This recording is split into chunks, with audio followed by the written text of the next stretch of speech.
Welcome, everyone. I'm not sure if there's still more who are to join us. I know that there's more registered than are on the screen right now. But we do want to welcome you tonight to our workshop. We're very excited to have the group together that's been working on the presentation for tonight. My name is Susan Eagle. I'm the chair of the Social and Ecological Justice Commission.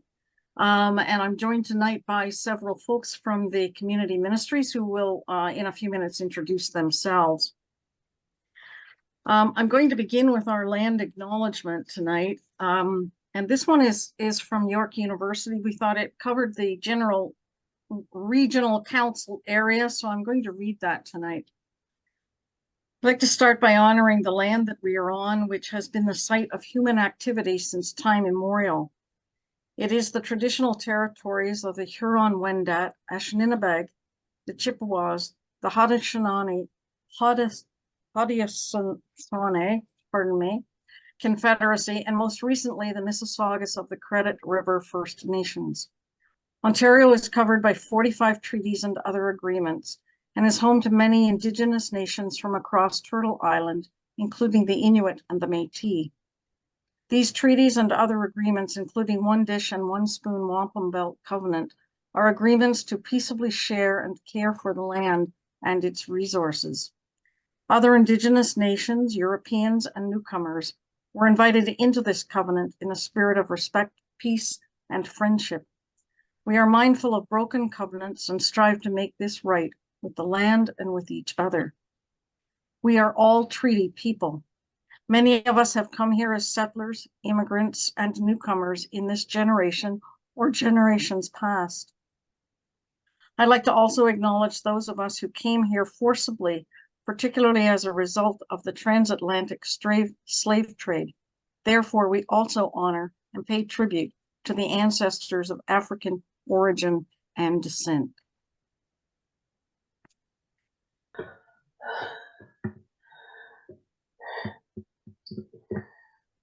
Tonight, the workshop is in response to the proposal or resolution that went to the regional council last spring, which probably took several months to put together in the first place. So what we're acknowledging tonight has been a long process of us recognizing and celebrating our community ministries.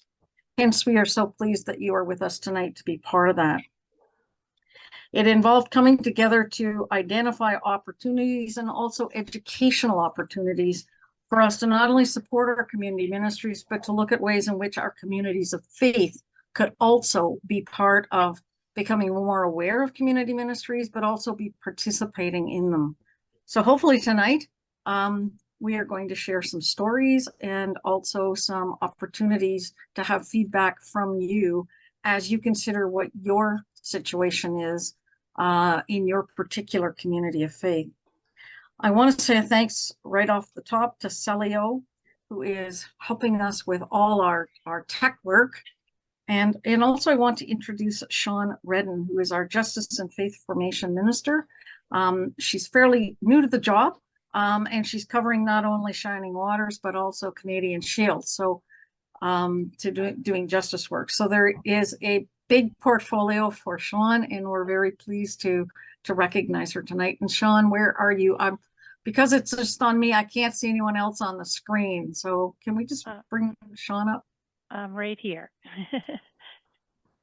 Can you see me now? There she is. Yeah. Thanks, Sean. Did you want to say anything tonight to start us off, or just say hello? Yes, you introduced me. I happen to be in North Bay tonight. I'm still looking for housing to relocate from New Brunswick to Shining Waters, most likely, but I've been spending some time at Canadian Shield since the regional meeting, because like Susan said, I share my time with both regions. And I guess the topic of tonight really, really interests me because I most recently came from congregational ministry and was spent the last 8 years as a community of faith that was doing a lot of community engagement and creating a community hub with affordable housing, working with the John Howard Society. So partnerships and community engagement is close to my heart, and so I'm really excited to hear the stories that we will have shared with us tonight, and to be having this conversation about how it's a calling, and I really think the way forward for us as communities of faith. So I will be quiet and let those who have so much to share. Thanks, Sean. I'm going to introduce myself as I'm the minister at Grace United Church in Barrie. My passion for community ministry comes from the job I had before I came here, which was doing community as a community minister in the London area. And I'm now going to pass it over to our other community ministers to introduce themselves. So Angie, are you next? I'm going to go last. It's going to be Lorraine first. Yeah. Hi, good evening, everyone. My name is Lorraine Anderson, and I'm the new community minister for the Jane and Finch Community Ministry, replacing Barry Reeder, as many of you probably know. So this is also new to me. I just started this year. So our community ministry focuses on community development, pastoral care, and supporting residents in the community. So I think that means I'm next. I'm Rachel Butler. I am in Devonport Perth Community Ministry in Toronto. I was the assistant, but currently the community minister, Tina Conlon, who many of you know is the president, is on medical leave. So I'm acting in her role for the interim at the moment. And then I think that brings us to Angie. Hello, my name is Angie Hocking. I'm the community minister in Regent Park. And in Regent Park, I'm housed at the 40 Oak building, which some of you know, the United Church has had a very long history in building and supporting. Now it's run by Fred Victor, but I have an office there still. And my position, I would say, is really focused on community organizing and community engagement and education work. So that's what I'm doing. Celio, I'm going to ask you to share the PowerPoint again while I keep talking.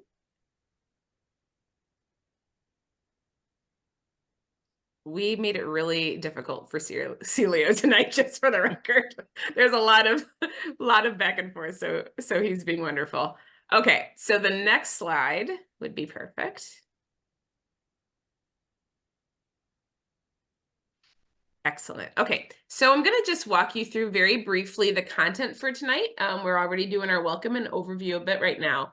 We're going to ground ourselves in scripture in just a moment in the Good Samaritan story. And then these are the things that we're going to cover tonight. Now, we're aware it is 7 o'clock on a Monday night. It's nice outside. And it's just, it's the end of the day. So we're making this as engaging as we possibly can, because we want you to leave inspired. That is really the goal tonight. It's not to leave you with a million heavy things. It's to leave you inspired and excited about partnership work. So to do that, we're going to move through 3 sections together, each of us taking one. Susan's going to talk next a little bit about, or not next, but soon, about assessing our expectations. Reframing barriers and opportunities will be the section after that with Rachel. And then I'm going to lead us through a neighborhood exercise. Now, between all those sections and at the end, we're also, and most importantly, in my opinion, we're sharing stories from the field. And what we mean by that is and you might have seen this, there was a call out for sharing stories about what partnerships have changed you as a community? What partnerships have shaped the ministry that you're part of? And we had some really cool responses to that call out. So we've put together, we want you to leave inspired and excited about thinking in perhaps some new ways about partnership development, or maybe taking what you have built already and going forward from there. So we really want you to be able to enjoy this workshop and find it really fun and interesting and inspiring. So there'll be stories throughout. Some are videos from folks and some are stories that people sent us and that we will be reading. So just to give you a heads up, it's gonna be a bit of back and forth in that way. I'm gonna pass it off now actually, no, I think we're just gonna jump right in, right? I think we should jump right into our Good Samaritan story. So we're gonna share that between the community ministers. And even if you've heard this story before, I want you to just be with us in it and listen as we go. Lorraine's gonna start us off. So welcome everyone. We would like to begin our time together rooted in a familiar scripture, that of the Good Samaritan passage. Susan, Angie, and myself, Rachel and myself, will be setting the stage for you today. In the introduction to the passage here, an expert of the law is asking Jesus about what he needs to do to inherit eternal life. Jesus asks him what the scriptures say, and he replies, love the Lord your God with all your heart, and with all your soul, and with all your strength, and with all your might. And love your neighbor as yourself. Jesus confirms that this is correct, but the guy isn't so certain. Yet he asks, okay then, who is my neighbor? Jesus told him a story. Angie is now going to read the response from Jesus, starting at verse 30. Thanks, Lorraine. All right, so starting at verse 30, Jesus tells a parable in response to the man. Jesus says, a man was going down from Jerusalem to Jericho when he was attacked by robbers. They stripped him of his clothes, beat him, and went away, leaving him half dead. A priest happened to be going down the same road, and when he saw the man, he passed by on the other side. So too a Levite, when he came to the place and saw him, passed by on the other side. But a Samaritan, as he traveled, came where the man was, and when he saw him, he knew exactly what to do first. Without hesitation, he called the number on the back of his insurance card. Hey, there's a guy in need here. What type of liability will I have if I engage? Yes, I'll hold. Wait. Angie, this is ridiculous. That's not what the passage says at all. I'm so sorry, everyone. This is embarrassing. Let us start over. Verse 30. In reply, Jesus said, a man was going down from Jerusalem to Jericho when he was attacked by robbers. They stripped him of his clothes, beat him, and went away, leaving him half dead. A priest happened to be going down the same road, and when he saw the man, he passed by on the other side. So too a Levite, when he came to the place, saw him, passed by on the other side. But a Samaritan, as he traveled, came where the man was, and when he saw him, he took pity on him. He went to him and bandaged his wounds. But while he got out the bandages, he started to do some investigating. What was this guy doing out here anyways? Perhaps it's that he got himself into this mess. He must have been asking for it. Before you board my donkey, can you tell me your life story first so that I can decide if you're worthy of this donkey ride? Oh my gosh, aren't you two supposed to be familiar with this passage? Isn't the commandment supposed to be love your neighbor as yourself? I know, I am new here, but this does not sound right. Angie, Susan, the passage in Luke says, a Samaritan, as he traveled, came where the man was, and when he saw him, he took pity on him. He went to him and bandaged his wounds, poured in oil and wine. Then he put the man on his donkey, brought him to an inn, and took care of him. The next day he took 2 denarii and gave them to the innkeeper. Look after him, he said, And when I return, I'll reimburse you for the extra expense you may have. Ah, well, sure, I guess. But you give 2 denarii. You could also give 2 denarii to the CLT, the Charity for Lost Travelers, instead. I hear there's a matching donor program. Yeah, yeah, and shouldn't he be asking if that hotel stay is tax deductible? And can he have a receipt for the money he's spending? You know that phrase, give and you shall receive. And we need to make sure that he's prepared to attend the same Sabbath services at his very synagogue. We don't do this for nothing. What have I gotten myself into? Amen.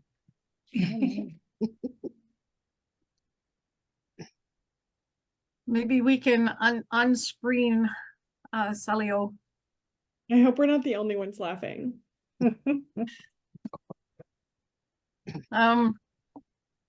We thought this would be a bit of a lead into our conversation about community ministry, because we tell stories, we share stories, but sometimes we need to think about why we do those things and what sometimes is at the back of our minds when we're doing things. And so we thought that the Samaritan story could have gone another way if somebody else had been telling that story or actually participating in it. So what we thought we'd start with a bit tonight is asking about our motivations. What is driving us, and what is in the way of deeper connections for us to have with people in our community. Following up on that scripture story, we know that the Samaritan man helped, but the question is why? Why should we get involved? What motivates us? Often there's an issue that's right in front of us, like a wounded man at the side of the road, and sometimes that's the thing that we do. We simply have to respond. On the other hand, Jesus tells the story in such a way that there were 2 other people who didn't respond. They saw the same situation the Samaritans saw, and they didn't respond. So first of all, I'd like to ask you just to take a minute and think about, what is it that makes you respond to something? What is it that motivates us? And if anyone wants to jump in with a thought, please do. And Salio, maybe we can go to the full screen, the view of everyone. The gallery view, there we are. Anybody want to jump in right off the bat about motivation? Compassion. Okay, compassion.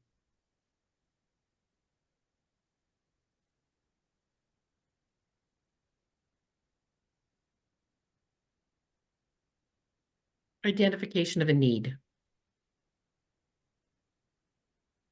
Need. I personally want to add that I'd want to be treated nicely if something bad happened to me. So treating others like I would. Oh.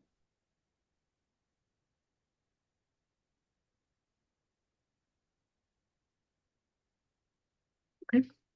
That's just to get us thinking about what it is that causes us to sometimes just suddenly know that we need to do something. Our short skit offered some cautions and some questions that sometimes are at the back of our mind. And when we talk about being motivated, it's not just us needing to be motivated, it's those around us. If we're working in a community of faith and we're asking the rest of the group to respond. So how do you think some of the other folks around you might be feeling when they look at the man fallen at the side of the road? And we're going to be asking you to think a little bit about some of the barriers or some of the things that cross people's minds, and we'll be doing that in a while. But sometimes even the motivations could be self-serving. I experienced a situation with the Toronto Board of Trade where they got very, very active around supporting affordable housing. And it turned out was because they were wanting to help keep minimum wage low. And they were worried that they wouldn't get workers who would be willing to work for minimum wage if there wasn't some affordable housing for folks. On the other hand, sometimes we encounter that in folks when we're working, and we have to work past that too, or find ways that even sometimes questioning motivations can work to help us to move forward. It's one thing to get involved personally, as I said, but how do we motivate an entire group of people? Getting a whole group together can be rather challenging. Often our first initial response is charity. The need is so great that we just have to do something. We just have to respond. And I want to say that's not a bad response, because when someone is being hurt or is hungry and homeless, we need to deal with the presenting issue before we can do anything more. The question is, what is the more? Do we stop at the finding some food for somebody or trying to get them housed overnight as the Samaritan did? What's next? What was next for the man who was injured on the road? And that brings us to a difference between community ministry and charity programs. Our community ministries are ministries that take us beyond the charity and compassion model to say, how do we help people rebuild? How do we create holistic community? How do we help people to be part of the fabric of our community, not on the sidelines getting help that we might provide to them? And how do communities of faith get involved in supporting that ministry? Our community ministries have a unique lens on neighborhood building, and so we're going to be asking for their insights and their expertise. So I'm going to move us to our question for tonight. And Celio, maybe you can bring that up on the slide.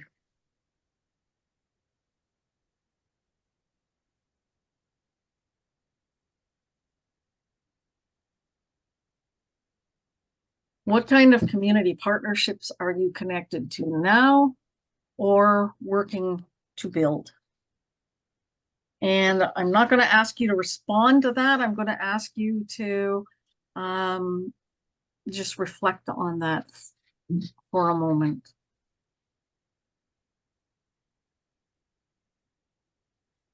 And as we reflect on that, the question I want to ask you to think about is, how might that engagement with partnerships transform your congregation? If we're stepping past what we are doing for others, what does it look like for us? And how does that partnership affect us, change us, help us to grow?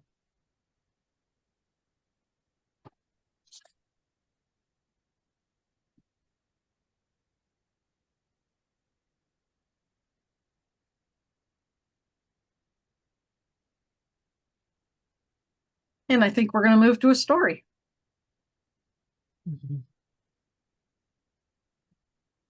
So Celio, you can move to the next slide and leave it up while Lorraine reads the story that goes with this picture. Thanks so much. We're going to share a story tonight from Reverend Judy Paulson. From her time as a priest in Oshawa, she writes, about 4 blocks south of our church building, there was a small elementary school. A couple of teachers in our congregation had made us aware that this school struggled with high truancy and transiency rates among its students and their families. A group of us from the church asked to meet with the principal to see how we could support them in serving the kids of our community. When we met her, their initial reaction was, we already have a Bible study here, but thanks for the offer. But we asked what kinds of problem the kids and the teachers in their school faced. She was surprised that we wanted to know this, and mentioned that as a school in a poor neighborhood, they had little in the way of playground equipment. She worried that the kids were too physically inactive during the recess and lunch hour. Since movement is so important to the kids to process stress, anxiety, strengthen their body, and have fun. We asked if things like soccer balls and skipping ropes might be useful. Since spring was fast approaching, her response was a resounding yes. So we asked our congregation to bring these items with them to the church during the next 2 Sundays and watched with delight as the pile grew and grew. Most people from the school were unaware of our little church before this, which was located on a corner lot just a few blocks away. But now they thought of us as the neighborhood church. As we continue to do little things, this for the school, interestingly, this was also how we were coming to think of ourselves. They were helping us understand who we were, just as much as we were helping to meet some of their needs. This simple project gave rise to other projects. Things like a lunchtime milk program and a winter coat drive. Now the school wasn't just one more elementary school, it became our neighborhood school. Thank you.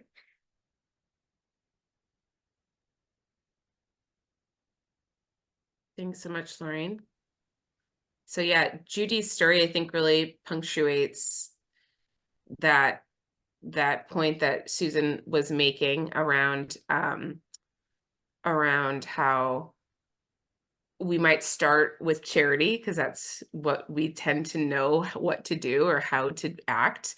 The power is still in our hands with charity, but that's okay. It's kind of like our first step to get to be connected. And how in Judy's story, starting with charity, they realized the power that opportunity had to actually transform their community. So it wasn't solely the people that they were helping that were being helped and transformed. It was actually like, this is changing us, like this is bringing us to something new. And then they continue to engage with that school, and the relationship of their presence in that community changed as well. So we thought that was awesome. The next story we're going to hear is a video. So Celio is going to play that one. And let me know, Celio, if you need help figuring out which one. You got it? Yes. I think this is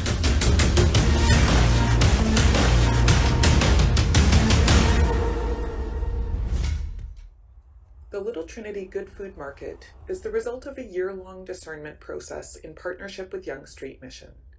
Through conversations with our neighbors, surveys, studying census data, and lots of prayer, we heard of 2 key areas of community need into which our church could act: a need for connection in an increasingly lonely and isolated world, and a need for affordable groceries in a time of deep food insecurity. Together with a nonprofit called Food Share Toronto, Little Trinity is seeking to address both these needs through a weekly affordable produce market. Through Food Share, we are able to access affordable fruits and vegetables at cost from the Ontario Food Terminal, and to sell them at wholesale prices to our neighbors. To help improve food access to everyone regardless of means, we have incorporated a pay-it-forward system in which people can choose to contribute extra to cover the costs of those who have fewer resources. Over time, we hope to add on other goods and services that we find are most needed. Some possibilities include free coffee and places to sit and connect with neighbors, live music, free finance and budgeting courses, children and youth programs, and information about legal and healthcare services. Our goal is to keep this market affordable and accessible for everyone regardless of means, to increase community resiliency, and ultimately to demonstrate Christ's love to all. For more information, visit our website, littletrinity.org.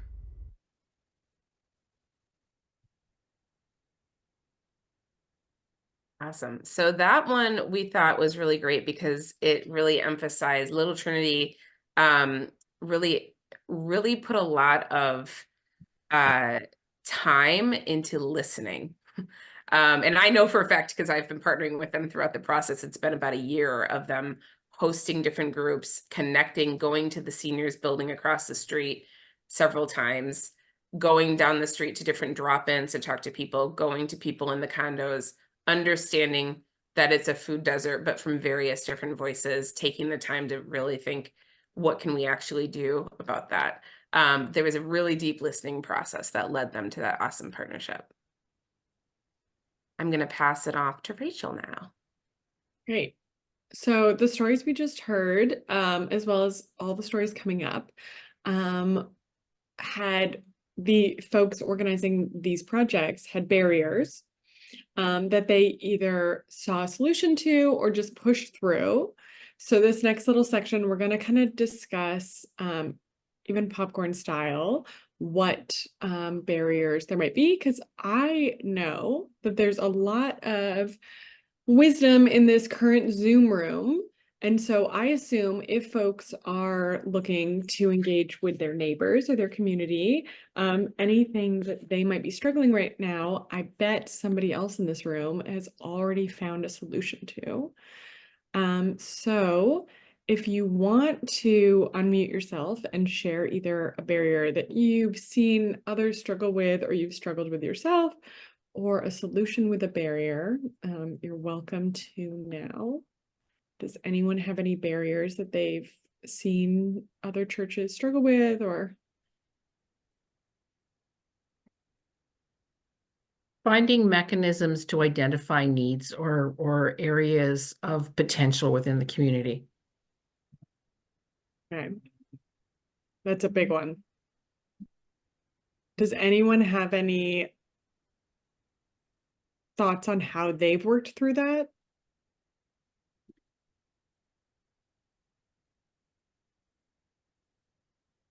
Work with me, people. I get to understand what you mean by mechanisms. Like, Well, are you just like how to talk to people? Our church is in a community that has been rapidly expanding with housing developments. And many of the people who are moving into the new housing developments have no connection with the local community. So we were trying to figure out how to identify even where there were potentials for us to reach out to create partnerships. And the route that I went initially was going through government. So reaching out to municipal government, provincial government representatives, and federal government representatives, and really got nowhere. Yeah. And with not knowing what other agencies are available, how to reach out and make those connections. I think you've actually stumped me, which is embarrassing. When it's a lot of people.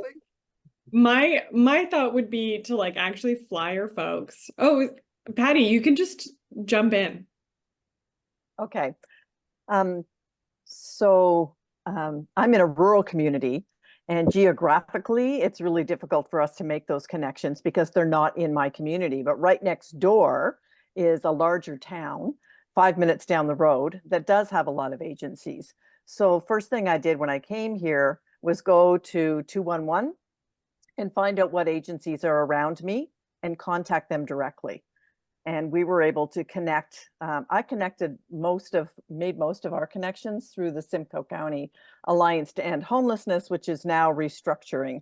But I just made direct connections with Contact Community Services and Wow Living, which is in Bradford, and the local ministerial, and just went out and asked people, who do you connect with? And got a list of people, and then just started making phone calls. How can we help? We want to help. There's no way that we can run a program out of our church because geographically we're not in the right location for people who need those services. So how can we help you provide your services? And so that's what we did. And we invited people from Wow Living to come to Sunday worship and tell us what they do and how we can help. and the food bank and those sorts of things. So it's making a list of who's around you and making phone calls. That was what we did. Yeah. Are there organizations around you at all that you're aware of? Or like social work organizations? Somebody They would probably be in the next community over. like what Patty did. Yeah. Yeah. And then Angie suggested in the chat, like actually trying to interrupt these folks and like talk to them themselves. I was going to say like flyer them and be like, but I think also just like being near the buildings and striking up conversations, like one of the easiest ways to create community is talking to strangers. And these are a lot of strangers, but I know being face to face with them could be a challenge. Do other folks have any solutions to this or other problems they want to air? Well, and I'll add to my comment in the chat really quickly, just to say, and I don't think we need to spotlight everyone in this part, Celia. You don't have to. I think we're okay to just stay on the screen. But just to say, food brings people together. And I see nods because we all know that for all of us, right? For all of us here, and for people well beyond this room. And when we do community surveying, you know, I find donuts and coffee meetup on the lawn or in the community room, or, you know, like it really does bring folks out to not only meet their neighbors, but people are curious, you know, like being open, of course, about what you want to ask and what it's about, as Rachel said on a flyer. But food is a great connector. People know that there's something worthwhile coming for. They know that that there'll be neighbors there. They know, you know, you've set the stage what you're going to be asking. I think it can be intimidating engaging with folks, but I think it actually ends up, usually people are grateful to be asked, right? Like not a lot of people that are marginalized are usually asked their opinion, to be quite honest, about anything that affects their life. Usually it's other people talking about them or for them. So from my experience, whenever we do like community engagement stuff like that and invite people to share, like people are so happy to be asked. So trying that kind of thing on a sunny day out front or anything like that, I think could be a really great idea too. I see a hand. Yeah. I was going to say, yeah, I agree. Like food is a great way to build community. So having a block party, a neighborhood barbecue, but to create some kind of visual way that people can add to a mural, a piece of artwork with just a question, you know, how can we create a vibrant, compassionate community, or some question like that, and starting to create a conversation that's not about what the problems are, but about how together we can build and create stronger communities. There's a lot of assumptions that there's always problems rather than looking at people's assets and how they can be engaged citizens and being part of solutions. Yeah, the food one is key. We definitely don't have a community event without also having food and letting everyone know that there is food. Does anyone else have any barriers that they want to share? Because if not, we have 2 examples that we'll go through on the slideshow. Forest Street United Church is in a situation right now where we are not in our building. In fact, our building does not exist. It is being rebuilt. And we probably won't be in it for another maybe 2.5 years. So for us, in looking for ways to reconnect with the community that we have moved out of for a number of years because of COVID and redevelopment, but also building community with the congregation that we're worshiping with right now while we're waiting, you know, for our home to come back. So in some ways for us, the opportunity to connect is with other people, because we don't have that physical resource to hang out in right now. Yeah. Yeah, I don't know if this was clear at the beginning, but none of the community ministries have a physical space. So the point of a community ministry is to go into the community and to find the people, not have them come to us. So it's our job to try to engage with folks, find other spaces to host our thing and come to their buildings, their communities, their gardens, their whatever. So I know we do a lot of stuff outside in parks. Or we use, and all for like an hour or two, or we'll use like a police space or another community service provider. I do a lot of like spending time in the soup kitchen with the folks who access those services, like going to the other service providers. Yeah. Does other folks have advice for Tina on how they've handled not having a physical space? I can also speak about it. So we're in the Jenny Finch community. So we had a space in the Toronto Housing Virgo community, which is going through revitalization.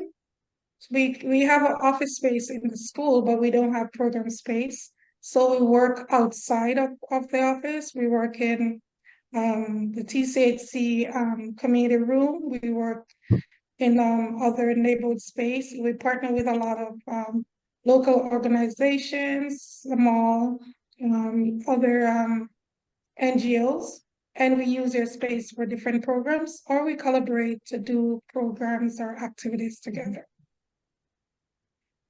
I think for me, I suspect that even once Bloor Street has that new building, we know we need to be in the community. We need to build those contexts now. And like many mainstream churches, we can't remain within those four walls. We need to go out. Yeah. And so I guess for me, I see the connections that we start to build now are going to keep us going forward, even when we have that new facility. That facility is just going to add another layer of the dynamic that we can make available to the community. Yes, so I'm really grateful to hear people suggest about, talking to all the agencies in the neighborhood, or even going to the next community and finding those resources there. Yeah, it's likely. Yeah. Sorry, what were you saying? Well, I just have a sense that that's sort of a piece of the work that Bloor Street's working on and will need to continue working on.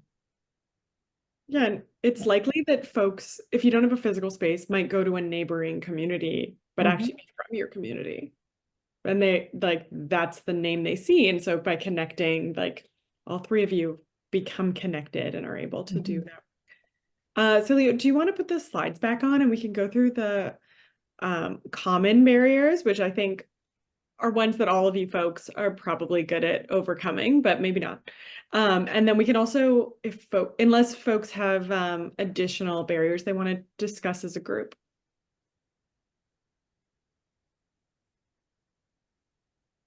I'm going to take that as a no, but you can always just interrupt me. I'm very comfortable being interrupted. Okay. So Rachel, are you asking if that's a common barrier that we've encountered? No one wants to partner with us because we're Christian and religious? All the time. Well, okay. So my intention was to get your brain to think about it differently, to be like, is this actually a barrier, or are you just assuming it's a barrier? I bet there's folks in this room who have engaged with organizations where that wasn't a problem. Feel free to speak up now, or else I'm not going to have much. That was a barrier. All the time I encounter that. Yeah. But what I found was, if I just ignored what they were saying and didn't preach to them and just, said, I'm here to help, my congregation is here to help, then they began relying on me to be their kind of pastor, right? not in a Christian sense, but someone grounded in a spiritual sense that they could go to and lean on. I'm talking about frontline workers. So I noticed with a lot of the frontline workers that I was meeting the social workers and the housing support workers, they were so stressed out and so burned out that they were relying on me for pastoral care. So that became part of the partnership.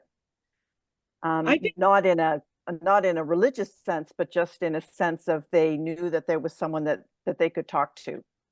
it sounds like though they were afraid that you were going to that your only intention was to like talk about Preach. Christianity. And so it wasn't necessarily that it's because you're Christian or religious, but because they were afraid that you were going to push that upon them. And so the barriers, like, I don't know, I feel a little bit, maybe I'm being a little unfair to you, Patty, but that it was actually more like both of you having assumptions about yourself, about each other, instead of actually just meeting each other where you are. Right. And all you need to change that is a conversation with each other. 1000%. Yeah. Like we heard that story with the church, with the school, the Mary Street School, because their assumption right off the bat was that we have a Bible study group. We don't need another one. Thank you very much. Goodbye. But it was the conversation, the chat afterwards, that actually led to a partnership which benefited everybody. yeah, exactly. 100%. So both of them, well, in that case, the school had assumptions about what the intentions of the church were. Exactly. Were to help people. It wasn't about necessarily pushing Christianity on folks. That is another part of maybe what's going on, but it's like that's not the plan. The plan is to do what Christ would do, to share and be nice and have solidarity. Okay, so any other comments on when someone has either judged your church for being Christian and not wanted to work with you, or when you've proved otherwise? I want to say we proved otherwise. Are you going to talk about Hot Dog Tuesday? I'm from the church that does that. Go ahead and talk about Hot Dog Tuesday. Oh, well, okay. We are also doing a program with a high school that's across the street from us through our youth minister. And we are in Thornhill in North Toronto area in a neighborhood that is quite multicultural, a lot of different religions, non-Christian. And we, our youth minister threw open throughout the idea that we would welcome the high school students for a free lunch once a month. So that's what we did. There were no barriers, and we had very low turnout the first month or so, and then they started coming with their friends. And then some of them have come and volunteered to help, and a lot of the parents signed in. We did a December music night, including some of the kids from the high school, Muslim kids and other kids and their parents. So we also do a lot of Zoom church. That's my deal. I'm the Zoom person for our church, the greeter and organizer for Zoom activities. And we had a lot of parents attend through Zoom, and they were just happy to be there. Okay, it was an opportunity. Their kids were involved, non-threatening. It was just wonderful. Absolutely wonderful. Yeah. So a simple little program, is huge now. We have over 230 kids coming once a month now. Wow, that's impressive. Yeah. That's a lot of hot dogs. That is a lot of hot dogs. Yes. And we have them in all different styles. Like we have to have kosher hot dogs and safe for all different backgrounds. So our minister looked after getting all that sorted out too. Yeah. Thanks for sharing that, Margaret. Yeah. Let's do the next slide, Celia. Can I just, so it was asked in the chat to just so we can see folks that are sharing, to not share, or like to be able to see people. So maybe you can do the next slide, Rach, and then Celio, do you mind unsharing the screen for a second? Yeah, I'm no longer pinned, but it's both the, there's too many options on Zoom, I think, is part of the problem, folks. So the next slide, great. So the next slide is young people don't want to be involved in this church. Has anyone heard anyone have that perceived barrier, and anyone found ways of solving it? It sounds like Margaret just told a story where young folks were pretty involved. So.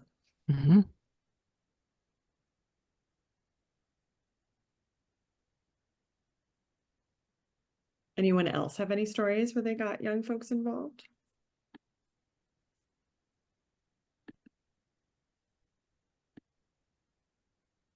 Maybe we could bring the slide down at this point. That's great, thanks. Thank you. I did ask some young people at my church about this, who had stopped attending, and they did say it was part of why they didn't attend was not that they didn't want to be involved. They didn't want to feel drained. And the sense that as soon as they showed up, they're going to be asked to do many, many things. So overcome that barrier is to sort of try to relate to young people in a way that lets them get involved only as much as they want to. Yeah. I would also say that might argue that we have some like systemic change issues where we need to not have so many demands on young people. And so maybe bigger work than just like community work is in order and getting folks. But let's just talk about this on maybe a smaller scale. So I would argue, like, I would suggest asking the young people what motivates them in their lives outside of church. So I know I'm not young, but the people in my spaces, since learning that I work for the community ministry, are like, oh, I didn't know church could be cool.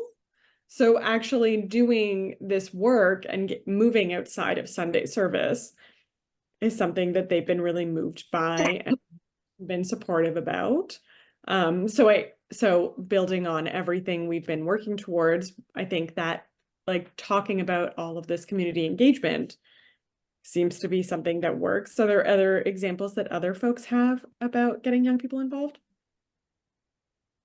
One of the things is to meet the young people where they are. So young people like sports. So if you have to put on your running shoes and go on the basketball court or whatever, and also food is a good way, as someone mentioned, to invite young people into the spaces, or you go to their spaces. Don't just wait for them to come in, but go out and meet them so they get to build relationship, to trust, and to understand where you're coming from.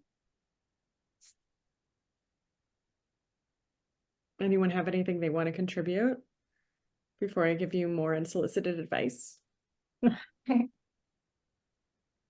Again, not young, but I know for me, like just getting through a door to a space, like there's a reason that a Pilates class or whatever, that does say my age, gives you a free first lesson. Like once you get into a space once, you're more likely to go back. So this community engagement of getting other types of spaces, other types of, or like a concert or other things happening in your space makes people more comfortable coming to your space, right? Like they no longer have to deal with the anxieties of a new space. So once you start partnering with other groups and other organizations, and you're bringing people in a non-spiritual capacity, they're more likely to come to you, or when they need those other things, in my assumption / personal experience. I totally second that. I find that as well. I'll also add, in my work, and probably some of you can attest to this in your work as well, younger folks are, and I mean broadly range. I'm in my early 40s and my age as well. But younger folks are really drawn to justice like issues. And I have no problem finding folks to engage with the community organizing work that I do. And it's a really interesting, kind of a bit of a stark contrast alongside of also being in conversations in the church around, oh, we can't get, any 20s and 30s really involved, or like the teen groups turns into the teens and 20s, and then it's 20s and 30s, and now it's 20s to 50s. I think I heard recently at one church. Oh God. It's like anyone 50 and under is our youth. So just because we keep renaming what youth means doesn't mean it's Maybe actually I am young.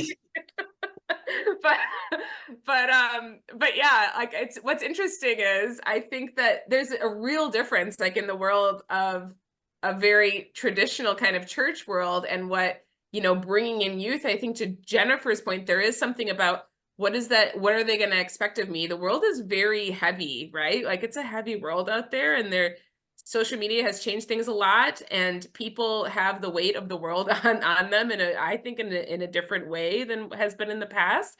And I think that there is this like, okay, what is going to be expected of me? Like that just stresses me out, even if they might be drawn into the spiritual realm of things.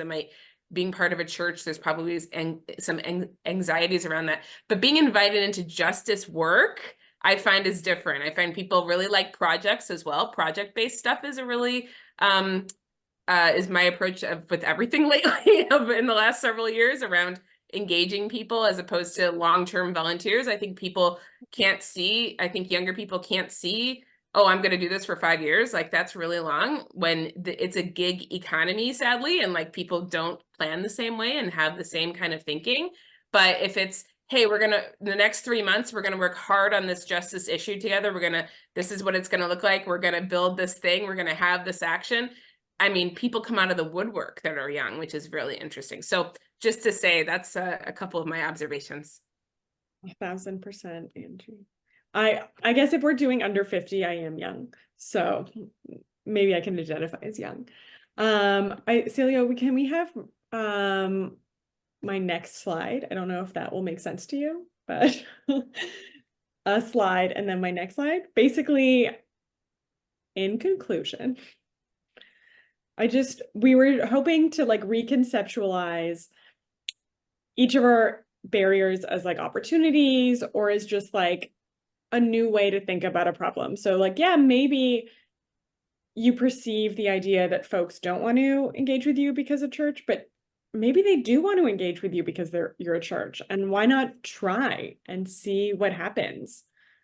So many of our obstacles and problems were perceived and created by us and are actually sometimes misunderstandings and are things that through conversation, as Patty said at the very beginning of this little barriers conversation, we can find out that there's ways to overcome it and understand each other better, and then actually collaborate and work together.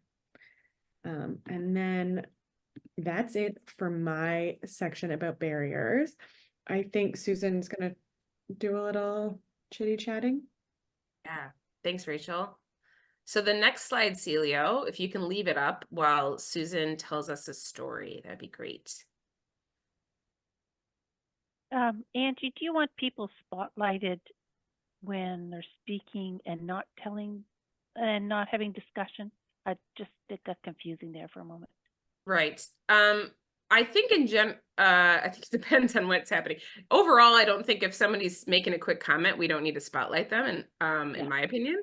But if we're chatting, we can always go to kind of group view, so we can just see everyone and people can popcorn and chat, and we don't have to spotlight.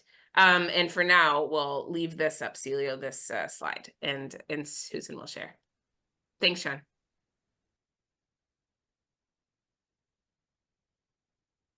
I think I'm unmuted now. Great. The story that I want to share tonight is something that happened. It happened a few years ago with my congregation here in Barrie. Grace Church, we had some folks that got very, very interested in right relations. And also, of course, in response to the Truth and Reconciliation process. And so we began slowly building a relationship with the local Barrie Native Friendship Center. We visited there as guests. We got to know the folks there. We actually got invited on a couple of occasions as special guests for some events they were holding. We invited Indigenous leaders to speak to the congregation and did a smudging as part of a Sunday morning worship. We held a blanket exercise.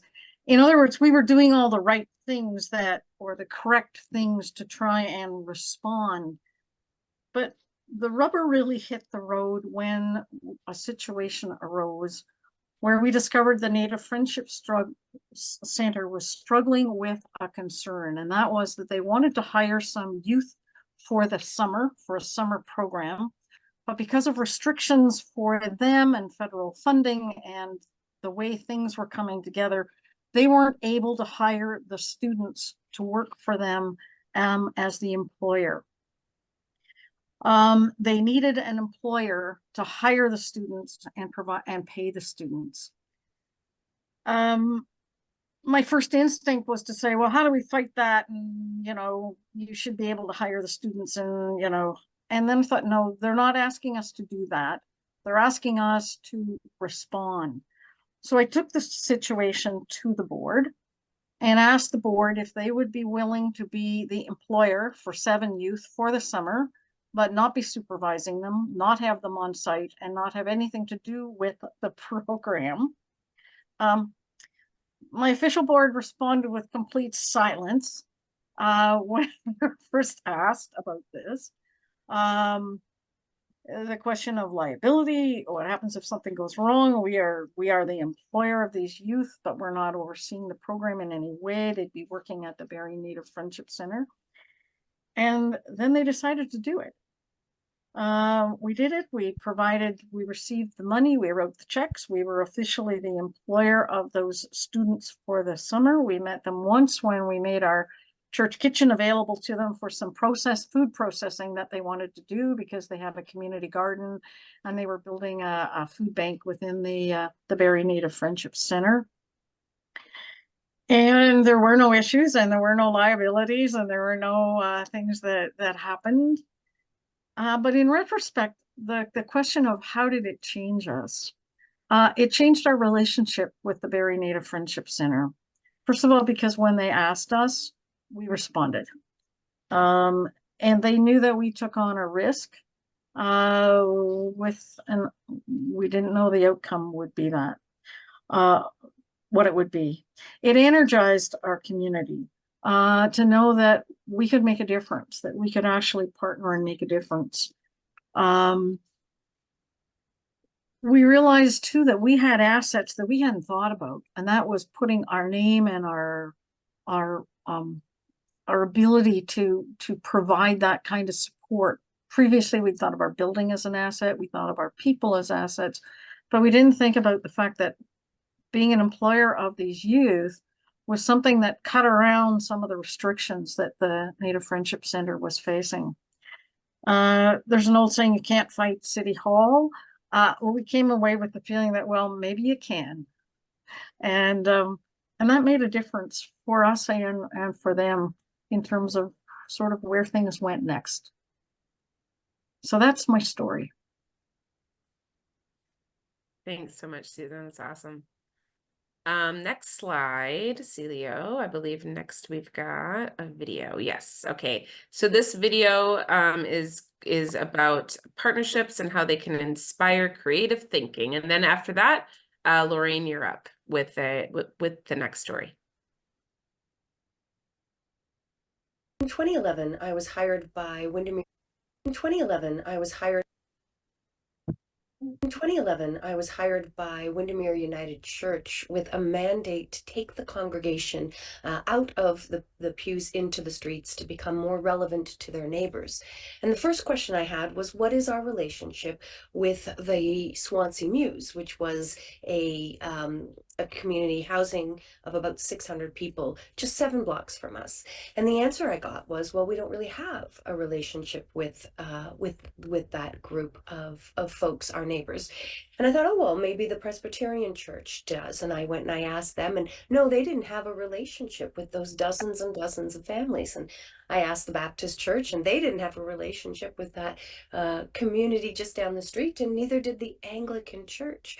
And so the very first thing that I started to do was spend some time in that neighborhood, going to the barbecues, the events that were being held there.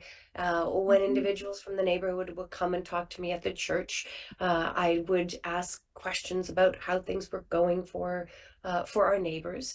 And over time, we started to discover that there were a lot of gifts in that community and a lot of needs in that community. Eventually, we held a focus group, and from that focus group, Stone Soup Network was born. And Stone Soup Network involved all the local businesses in our neighborhood, sharing from their abundance, and using the social agencies in our neighborhood to redistribute some of those goods to individuals in needs. And some of the leaders for that work came from the neighborhood just down the street.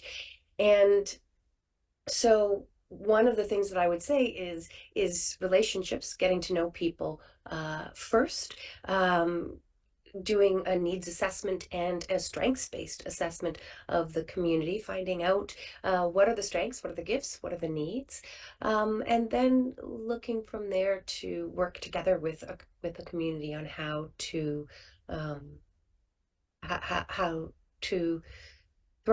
mutually thrive together. And our congregation was made stronger, our community was made stronger by the experience that we had over the last 10 years. Thank you. There's a lag, but we can hear it fine and we can see it fine. So hopefully everyone can still be okay with that. Okay, and then the last, if you could show the go back to the PowerPoint, Celio. And the next, Lorraine's gonna read a story that was submitted with the next PowerPoint picture up. So the story I'm going to read is from Sonia from St. Paul's United in Milverton, Ontario. We're a small rural community. Sorry, got blocked. With a population of just over 2,000 people. We have a small cafe and pizza shop in the town, and it's otherwise hard for people who live here to find affordable food close to home. The program we have run started during COVID and has continued since. It's called Food Truck Mondays and runs out of our parking lot. Essentially, it is a food truck cooperative. Creating space for food trucks to operate in our community is helping facilitate affordable options on Mondays, which is the day both restaurants in the town are closed. It is also providing a way for a community to fundraise for initiatives and partners. Food trucks who participate give 10% of sales to the church, which we connect to local nonprofits who become hosts each week of the Food Truck Mondays.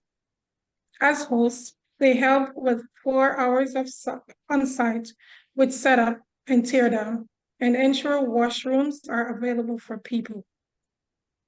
The partnership endeavor has done several things. It has assisted these food trucks with small business owners who are struggling with getting some business. It has upped the awareness of the community in our church presence. It has sparked new partners with nonprofits in the area. It also creates a new space for people to gather in the community to access affordable food and to have fun together. We are excited to see what continues to come of the Food Truck Mondays in our community. Thanks, Lorraine. Very cool. Love that. All right. And we'll have a time at the very end that we can talk a little bit more about the stories that might have struck you. So I hope you're holding some of the fun ideas that are being mentioned. and we can come back to that. All right, so you can go to the next slide, Celio. And you can just leave this up. Don't worry about changing that for now. So what we're talking about tonight is essentially, again, we're grounding us with a couple of very practical new ways of thinking about partnerships. And hopefully we're inspiring us to think in new ways about new and deepening partnerships in our own communities. So that's really kind of what we're really hoping to do. For the next 20 minutes or so, we're going to go through an exercise together, which we're going to call a Who is My Neighbor map. So we're going to make a little bit of a map. Because identifying who our neighbor is, of course, is the first step to loving our neighbor and to connecting with our neighbor. So I'm going to ask, if it's really difficult, don't worry about it. But if it's easy enough to go across the room or reach over, I'm going to give you 1 minute to get a piece of paper and 2, if possible, doesn't have to be 2, but if possible, 2 different colored pens, like a marker and a pen, or 2 different markers, or whatever. If you can only find 1 pen, that's totally fine. You don't need 2. But a pen and a piece of paper would be awesome. I will talk in the background while you reach.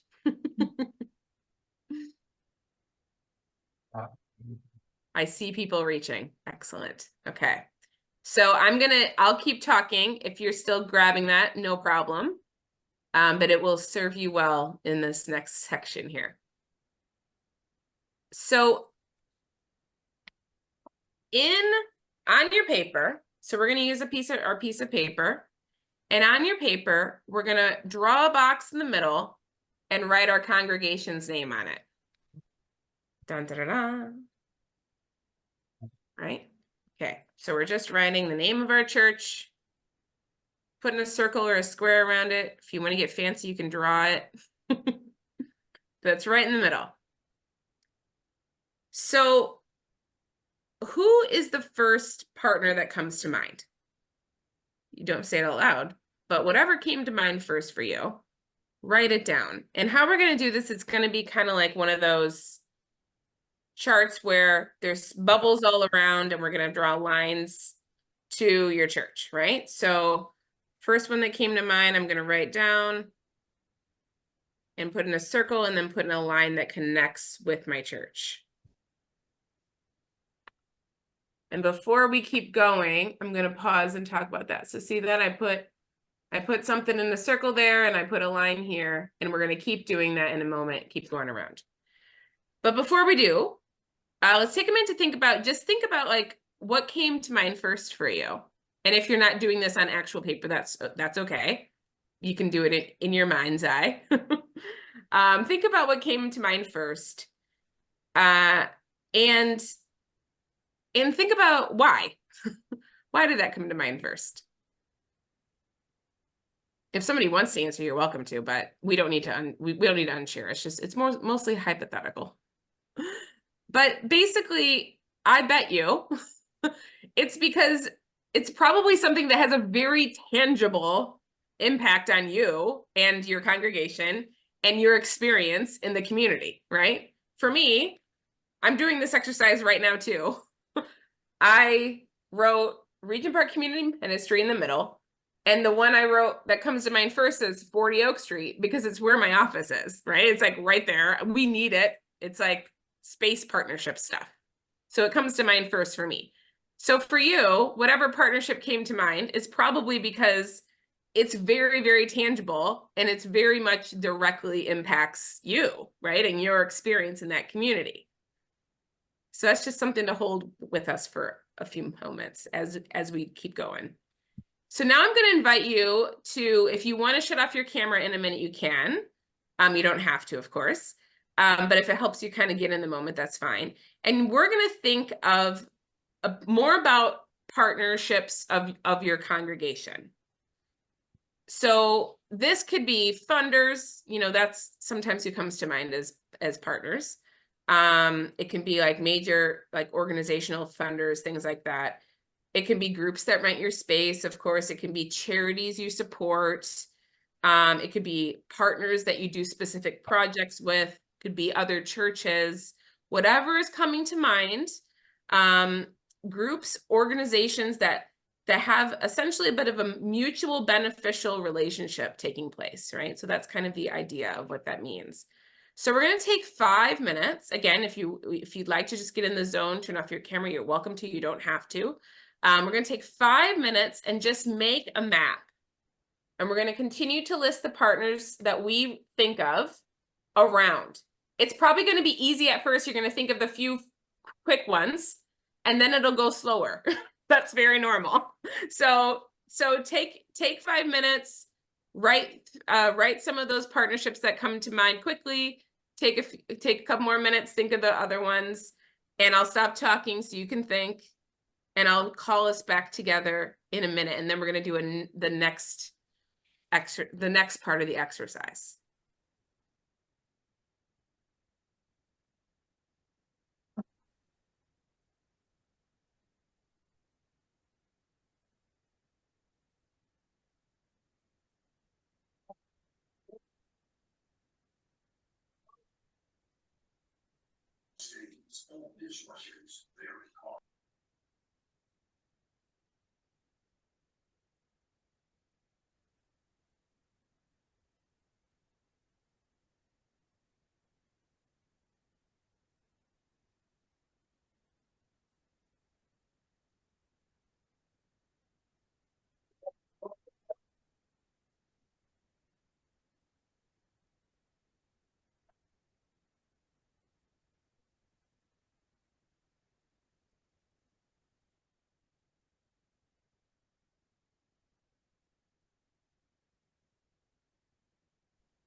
We'll take 1 more minute and come back together.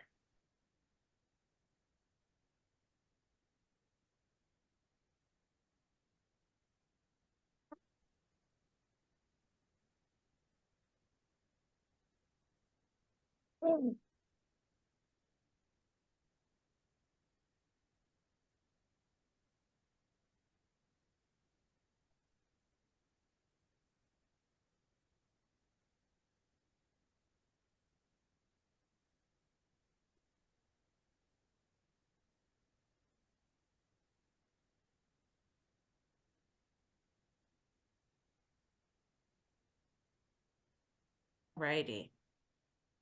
So, like I said, Of course, you probably don't have them all. Maybe you do. Wonderful job. A+ if you do. But if you don't, like me, also A+. We are going to do a next piece of this exercise. If you, Celia, if you can move to the next slide. On the same piece of paper, if you have that other colored marker, great. Grab it now, or pen. If you don't, that's okay. You can pretend. But if you got it, great. If you don't, pretend. Maybe write in a different style. Now, with this new colored pen, you're going to transport yourself into the shoes of a marginalized person in your community. Who comes to mind for you when I say that? So there's no wrong answer, but just think about who comes to mind for you when I say a marginalized person in your community. So with the red pen, I'm not anymore a minister at Regent Park. I'm the guy that is living in the tent 1 block away from my office, tucked away in the trees where he's hoping he won't get cleared. Or I'm a teenager in Regent Park whose best friends are urging him to join a gang. Or I'm a senior living in Toronto community housing, right in the building next door to me, who's about to be evicted because of a hoarding issue that's gotten out of control. Okay, so now I'm that person, one of those people, or all those people with my pen. Okay, so who are you? So again, hypothetical, but you're answering this in your own mind. Who are you when you're holding your pen now? So don't think about my context. Of course, think about your context. So who are the marginalized people right outside your door? So with this pen, you're going to put yourself in their shoes. Maybe it's someone who accesses your food pantry. So maybe you have some charity things that you guys do. Maybe it's someone, maybe with this pen, you're writing as someone who's accessing your food pantry or your clothing bank, or who comes by, who came by your office last week asking for a gift card. So now you're that person. I want to say a quick note before we do this next piece, part of the exercise. For those of you that might be in a wealthier neighborhood, don't let that stop you from doing this exercise. Maybe there's always people around, right? Maybe there's a mom next door who's being abused by her husband, but stays quiet because she doesn't want her kids to lose their middle-class life. Maybe there's a senior down the street whose pension and OAS is barely covering their mortgage and they haven't eaten for 2 days. Maybe there's a family who's struggling to find support and care for their teenager who's severely depressed. That's happening everywhere in every single socioeconomic group, I can guarantee. Think for a moment of the stories you've heard from your neighbors. So if you're around more visible marginalization, great. Think about that. If you're in a wealthier neighborhood, you can, this is something all of us can do regardless. So now we're going to take 2 more minutes. Now that we've transported ourselves into the mind of that different person with this new pen, and we're going to write down who the person holding this pen how they might answer that question. Who do you wish your church was partnering with? So it might be a different lens now. So now we're answering. So if this person was a person that's accessing your church or coming to your church, and they were asked, who should we partner with? How might they answer that? So let's take 2 minutes, transport ourselves into that. And on the same map, we're going to write a couple of those notes that are coming to mind of what they need, who they might need their church to be partnering with.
Okay.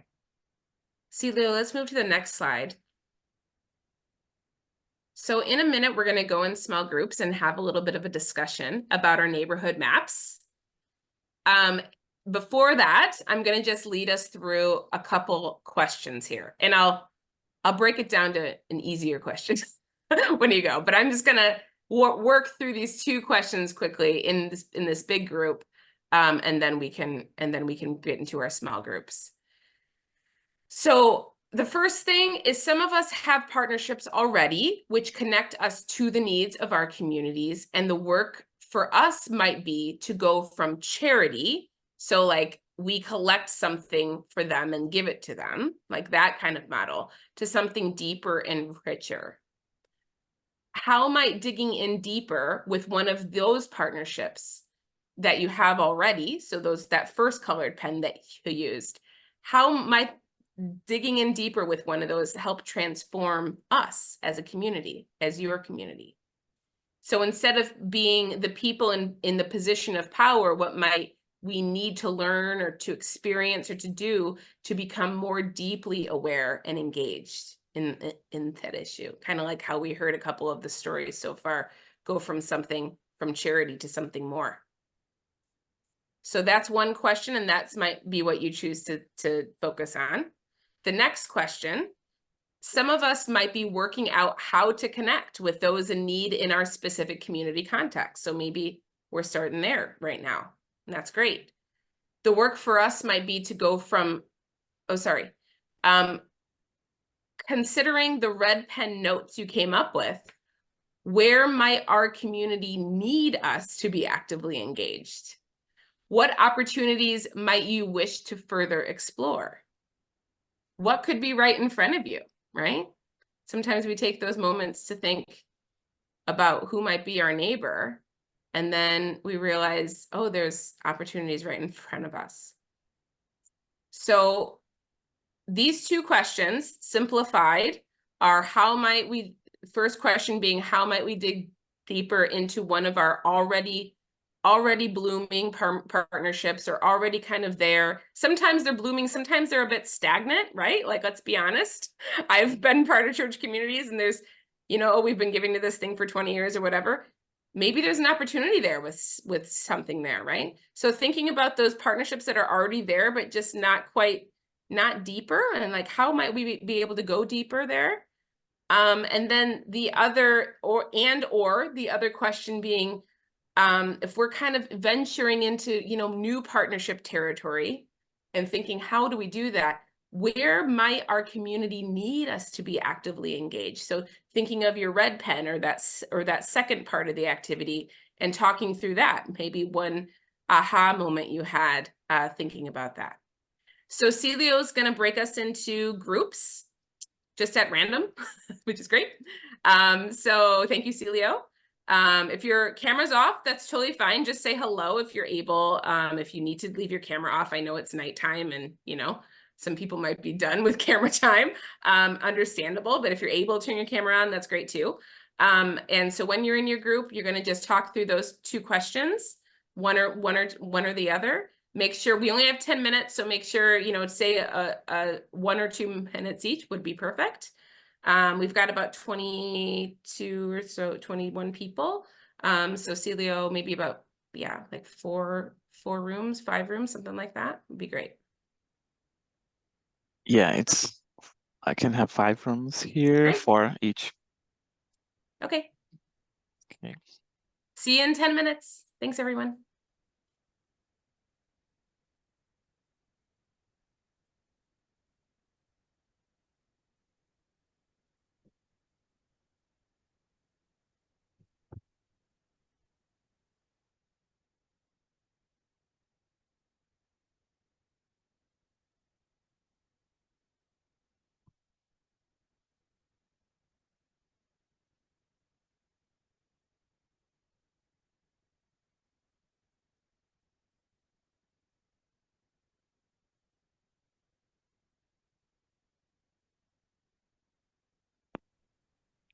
Julia, did you want to go into a room?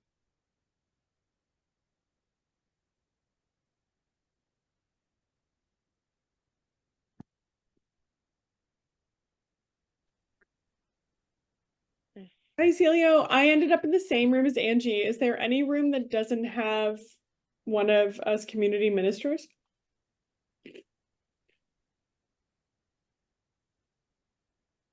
If not, I'm happy to just eat chips.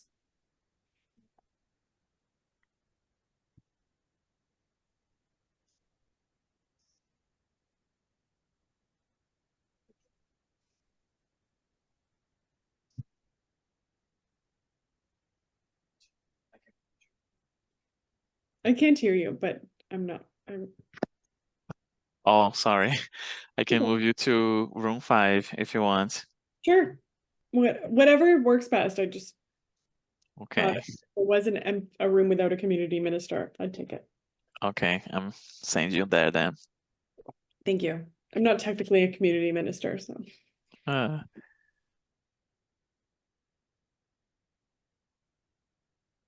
There's still somebody here, Celio. It says Julia Yee. yeah, I don't know if they can hear us or not, and if they want to go into a room.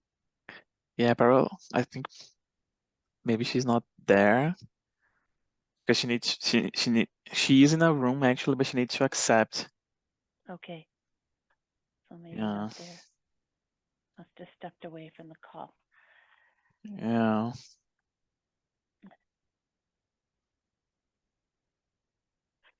So how long did they want you to keep them in? 10 minutes, 10 minutes. Okay. but now it's 7 actually. And what time do we go to? Uh, the 9? the script was until 9, but I don't think that will be finished 9. I'm just going to, I didn't eat any supper, so I'm just going to turn off here for a moment and go grab a snack. Oh, I see. Yeah, I haven't as well. I will try to make something after this meeting actually. Yeah, I'm just going to grab something out of the fridge I have here. Uh,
I was just cut off in my own room. Anyone else?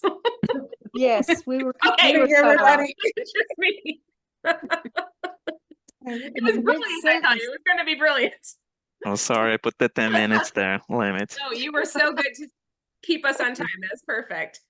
So a couple of quick things so I hope that was a bit of a good conversation talking about your map, reflecting on what partnership, just starting to get your brain, again, it's nighttime. We're here to be inspired. We're here to just be excited about partnerships. We didn't want to make this heavy, but just to start to get yourself thinking about what partnerships do we have that we could grow, and or maybe what partnerships, in my group, there was some mention around, you know what, actually, it was really hard to think of partnerships. Maybe we actually don't have a lot of partnerships going right now. And, maybe tonight is a reminder of, hey, there's people right outside our door that have needs, right? Regardless of what kind of community that we're in. So hopefully you can hold that in your heart tonight as you go to bed, and think about that over the next coming week, and talk with folks in your community more about those things.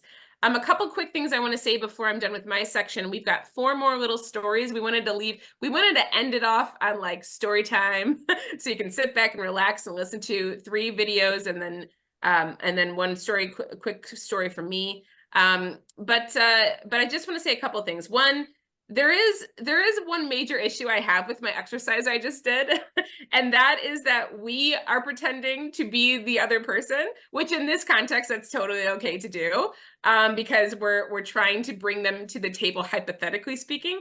But let's not forget, we can literally bring people to the table as well, and we should, right? So in our communities, there's more opportunities than we know, often to actually be engaging with people and asking, what is it that you need? And please, like, we want to learn from you. Like, there are our teachers, right? We can come up with amazing ideas, but I mean, even those of us that, I've done community development work for 17 years in Toronto, and I would say, if I'm left to my own devices, I will continue to default to my own likes, right? Like, I'll just do the things that I enjoy and that I want to do. And not to say that there's not importance to enjoying what you're doing, but it's just going to be so much richer and so much more authentic and more meaningful and transformative if we're actually truly engaging people that are experiencing the realities around us in the conversation, as opposed to deciding what we're going to do and then going to do it. Let's actually bring people into that. And then I did just want to, before closing off, circle back to a point I was making earlier about partnerships that come to mind for us instinctually, are partnerships that actually impact our experience, right? Like, that is what we think of. If we thought of a partnership, it was because it's like tangible and it's there. And, nonprofits especially have a habit of listing like 387 places that they partner with. But what we're getting at here isn't just a partnership to look good on paper, of course, but something that actually transforms how we are and who we are and what we're doing in the community. It really gives us a new name. And I think that it's just more isn't necessarily better. So don't feel like you should have had your sheet filled up. Sometimes the most meaningful transformative partnerships is a church that knows exactly what they want to do and who they want to work with, and they're going to focus on that and have that laser sharp focus. That's inspirational to me sometimes. So deeper, meaningful partnerships is our goal, right? It's not necessarily doing it all and having it all. It's about like knowing what are we doing and what are we being called to. So I'm going to pass it back to video time. Let me see here. Yep.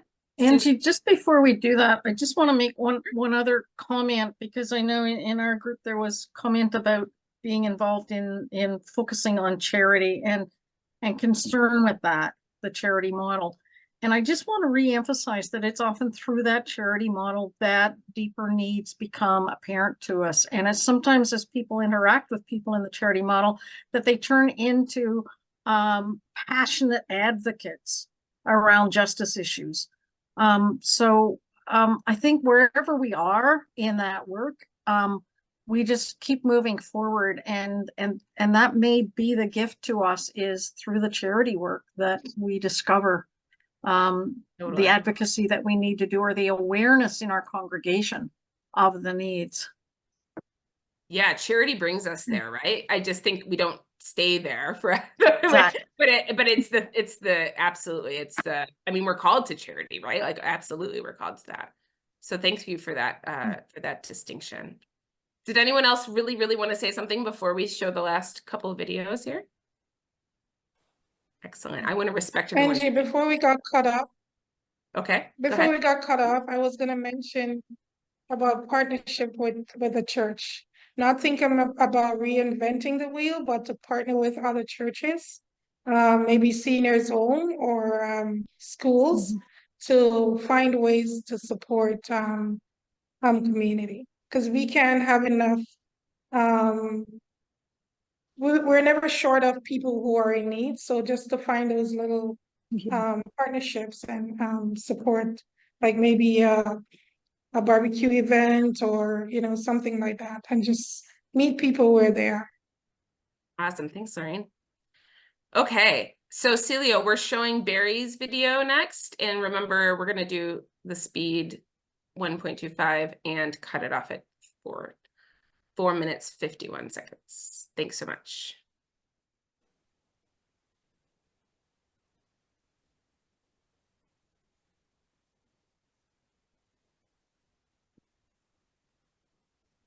Hi, my name is Barry Reeder, and I'm the outgoing community minister with Jane and Finch. So by the time you see this, I'm actually retired. But I've got a story that I would like to end up share you about community development in Jane and Finch and with the community ministry. So several years ago, there was two people in the community. They were the tenant reps, Lorraine Anderson, who's now the community minister, and Marianne Hillel. I seen them as volunteers as being kind of like the Mary and Martha of the community. Lorraine was on as a volunteer on an economic working group to look at increase the economic stability of the community. And she approached Sharon Simpson from the York Region Labor Community Services, anyways, connected with unions. And she approached Sharon to see if there could be a union that could support backpacks in the community. And so in August, about mid-August, Lorraine came to me and said, good news, the Painters Union has provided us with $1,000 for backpacks.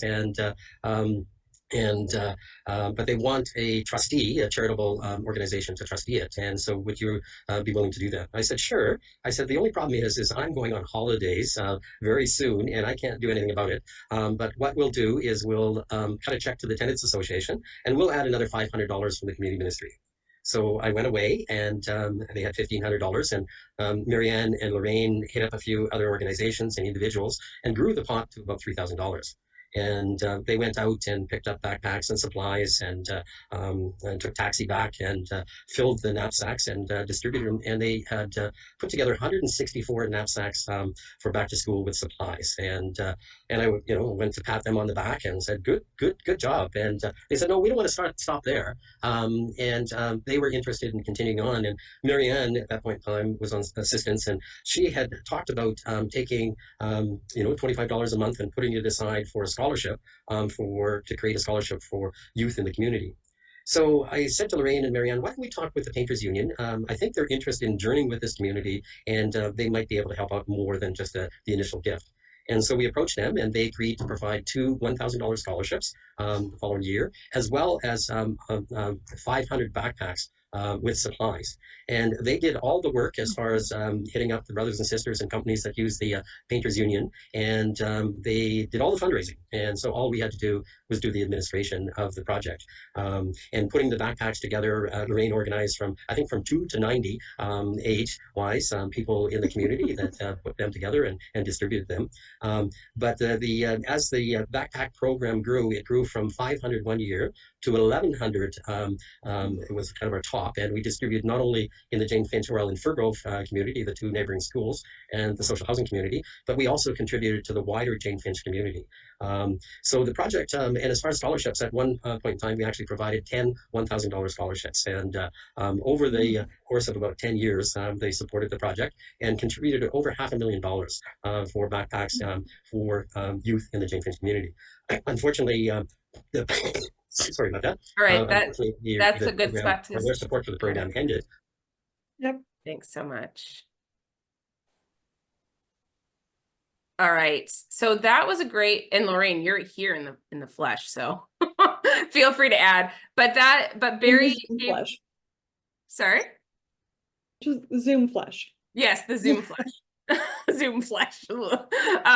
But Barry's giving us a great example of that reminder that partnerships remind us that wisdom is in the community. We were actually just talking about this in my breakout group about surveying the needs of the community and realizing, oh, like there's actually a community dinner that we hold once a month, and there's the wisdom right there. So that's what we can tap into. The next video Celia is going to show for us is Patty's video, who's actually also here in the Zoom flesh. And this one can also be at 1.25 Celio. And this is a great example of partnerships deepening our understanding as a community. So let's go ahead and start that up.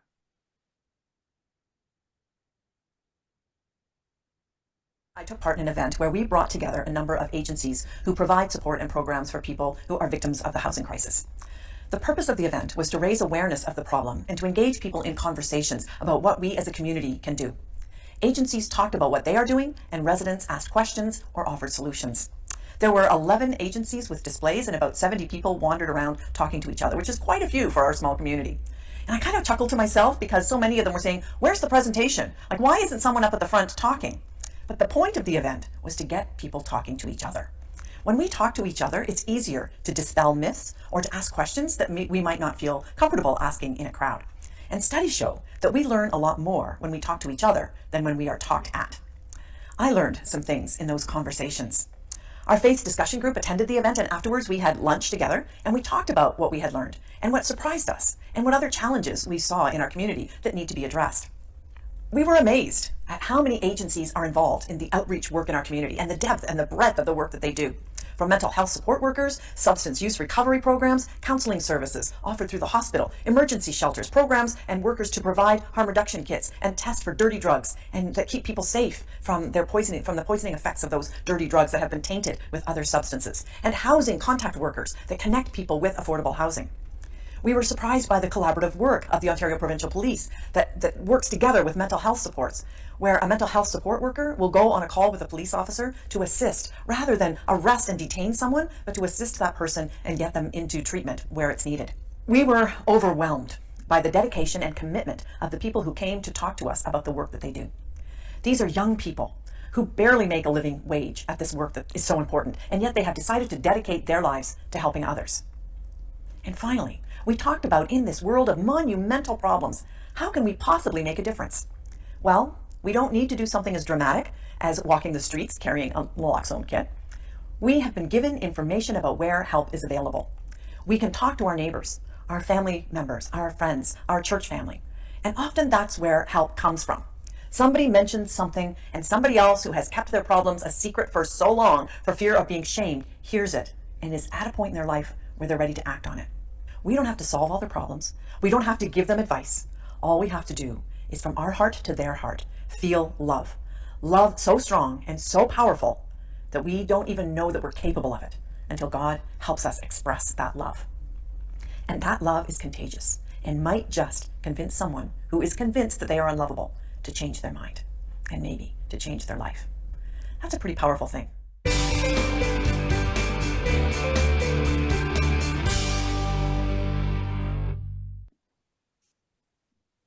That was awesome. Thank you, Patty, for submitting that. And by the way, it's 9. We only have 5 more minutes, but if you got to go, totally understand. So feel free to leave. As Rachel has put in the chat, there is a survey. If you're able to stay, we've got one more video and I'm just going to close us off after that. But totally understand if you have to go. And Patty in Zoom Flash, if there's anything you want to add, please do. Thank you for sharing that. That was awesome. I was just thinking, my mom's always saying to me, speak slower. And I was that seemed a little faster than 1.25, but maybe. Yeah. I think it was 1.5. So I think so too. definitely Yeah, not speak that fast. Yeah, I think the last two have been a little faster. That's okay. Yeah, but no, that was really great, Patty. You know, and you've shared with us in other circles just how meaningful that event was and how it continues to, you know, transform your community, which I think is amazing because it's just opened up. I mean, not to speak for you, but just say what you share with me is just opened up so many more opportunities for your community, which is awesome. And it was easy to do. We Yeah. talked to a United Church that was right downtown. They opened up their church to us. We reached out to all the agencies, said, would you like to come? And they showed up. It was easy to do. So great. And it was really well attended by the community. Very well attended. Very impressive. Yeah, that's great. So our next video is Celio, it's our last one. And if we can do 1.25, although this probably could be 1.5 and be okay. But anyways, this is a short one. This one I think is a great example of partnerships making room for new purpose. Because this was really like what you're going to see in this video of St. Luke's, which is downtown Toronto. Actually, I mean, they've been doing a lot of community work for many years, but the bulk of what you're seeing in this video was actually a response to COVID and to the massive need they were seeing literally steps away from their door in the park across the street. There's a giant encampment in Allen Gardens that started during COVID. And this was the response to just say, what does it look like for us to be present right here on this corner? So go ahead and start it. Thanks so much. We're here at the Out of the Cold Meal program at St. Luke's United Church, and this is the largest volunteer interfaith food initiative in the history of the city. We serve 700 hot meals a week here and off-site in encampments and at overdose prevention sites and to people sleeping rough. We're about to open our doors at 5 o'clock. We have dine-in where people can come in and use the washrooms and sit down, socialize with our volunteers and their friends. And we have takeaway meals from the front door. And prior to opening our doors, some 150 meals have already gone out. 100 meals would have gone to Regent Park Community Health Center prior to noon. And then another 25 have gone to Parkdale Queen West Community Health Center and their overdose prevention site, so that's actually 125. And then another 30 have gone to Moss Park overdose prevention site. So that's where we are. In total today, we'll serve some 411 meals. Along with Reverend Jim Keenan, I'm the co-creator of the program, and we are well into our 4th year. We're hosting it out of here because X marks the spot. This is a place of great poverty, extreme poverty. It's a place that is in great need, and it is filled with marginalized people. Many of them have been neglected and forgotten by our governments, and this is the epicenter of the housing crisis, the food security crisis, and the overdose crisis. My name's Wayne. I'm a reduction worker from Busan, and I work here at the church on Wednesdays and Sundays, and Reverend Jim offered to baptize me, and I accepted, and it was a big day for me.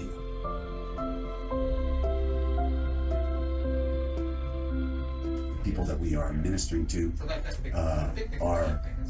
would have been the original congregants of Jesus.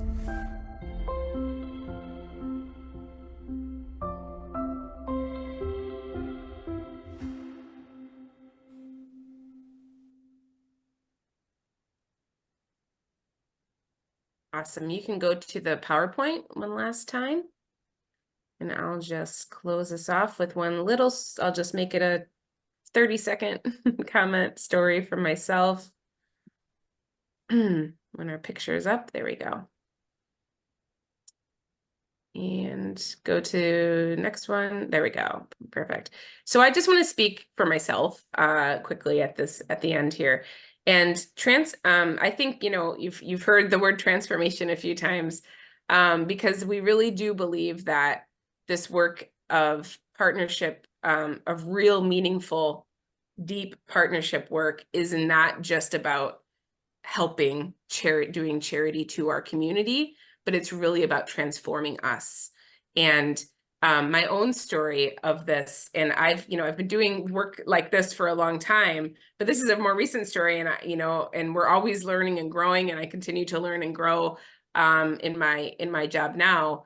When I started at Regent Park 2 years ago in this role, a friend had come to me and talked about this that there was a National Union of the Homeless in the United States, and I won't go all into the details, but long story short, I was part of exploring kind of like how could we help host this, and how could we help get this off the ground, and from in the beginning, I would say my role was very supportive, very interested, and more of like playing of the facilitator, as churches do. Maybe there's space we could help with, maybe there's logistics we could help with.